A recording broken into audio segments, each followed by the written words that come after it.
All right, I'm back again. I'm going to show you the finished modeling clay character that I made and a couple of tricks that I've found for the iPad. And then I'm going to do, I'm just going to spend 45 minutes animating just, all of the characters I made, testing them out, making them dance, making them walk, things like that. The bell is going to be the death of me. Because once again, the train of thought has left the station. I'm going to animate for 45 minutes straight, and I'll do that on time lapse so that you don't have to watch me do that, and see how much I can actually do in 45 minutes to get an idea of what I should be expecting from what you guys are going to turn in. Now, I've done this a few times and you haven't, so I might be able to animate a longer sequence than you can. So, I'll keep that in mind, obviously. So let's look at some things. All right, here's my little dude. He's got the funny smile face like he did before. I just added some details. Gave him hands. I did not give him legs. I gave him just shoes attached to his body. Thought it would be funnier. Gave him a little hat. The only tools that I used for sculpting were a paper clip that I used for, digging away clay and making lines and things like that, and a toothpick, which broke in half when I was using it, but I used that for small details as well. All right, now, tricks for the iPad. First thing, I'm going to put my camera in the holder again. I'm using these like tabletop easels to hold the iPad and to aim it, because I don't have any kind of tripod, and I assume you don't either. And you probably don't have a tabletop easel either. But you might have newspaper, and if you have newspaper, you take the newspaper. Where did I put the tape? Oh, there it is. Take the newspaper, put it underneath your iPad, hold it up on either side, put a little piece of tape to hold these together.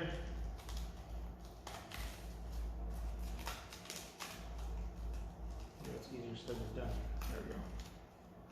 Things like that. And now, that will be a little iPad stand, and as long as it stays away from the camera, you probably want that to be at the top rather than the bottom. And of course you can adjust that, like,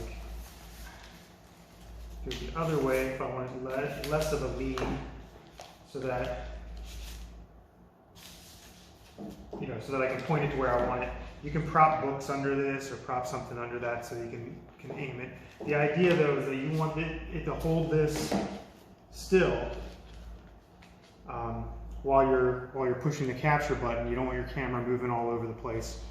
So that's a little quick and easy one. I'm going to be using the wood one just because I think it's going to be steadier, and so I can tilt it or have it more upright. I can even adjust this forward back. And the camera is on this side, so I might have to kind of push it over like that to get things in view.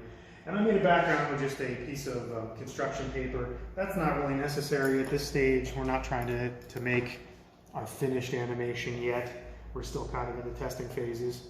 So that being said, I'm going to set a timer for 45 minutes.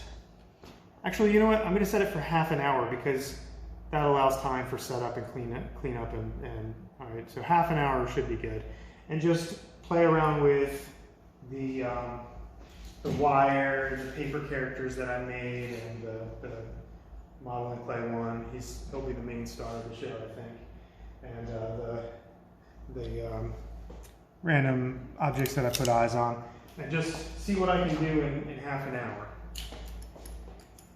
All right, I forgot to show you another cool feature. This over here is, I think they call it onion skin, basically, if you want to see how much change there is between a frame and then the next frame, you can see the ghost image of that previous frame. So that if your camera moves and you want to move it back, you can realign it where it was, or just keeping track of how much you've moved your character from one frame to the next. So that's a real useful thing. You can play with the how opaque it is over there. So yeah, make use of that too.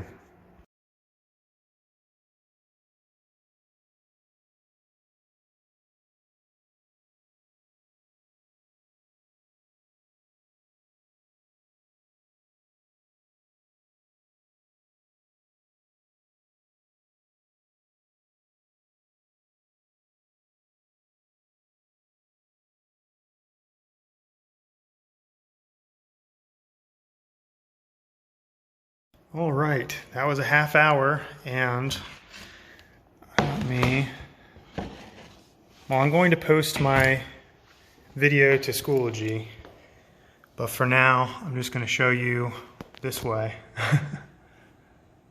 It was about 30 seconds. These are pretty choppy at first, but I think I started to get better. Like that one was less choppy than the first two characters. This guy has some emotes and some finger wiggles.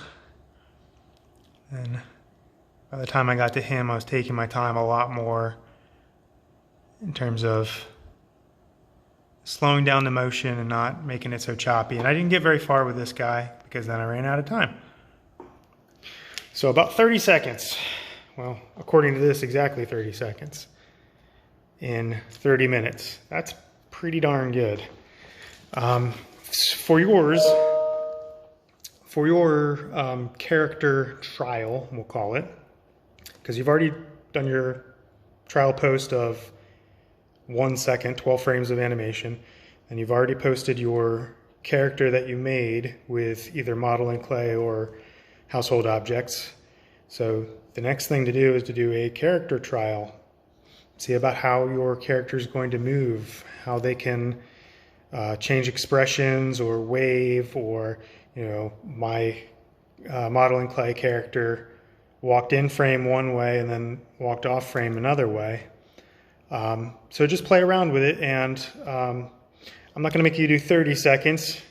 I would say 15 to 20 seconds would be suitable. So I really can't wait to see these, because even the trial ones that you guys posted the other day are looking really cool. So I'm really looking forward to this. You don't have to have any sort of plot or any sort of purpose to it other than just testing out the ways in which you can make your character move. So I look forward to seeing them, and I hope they turn out great.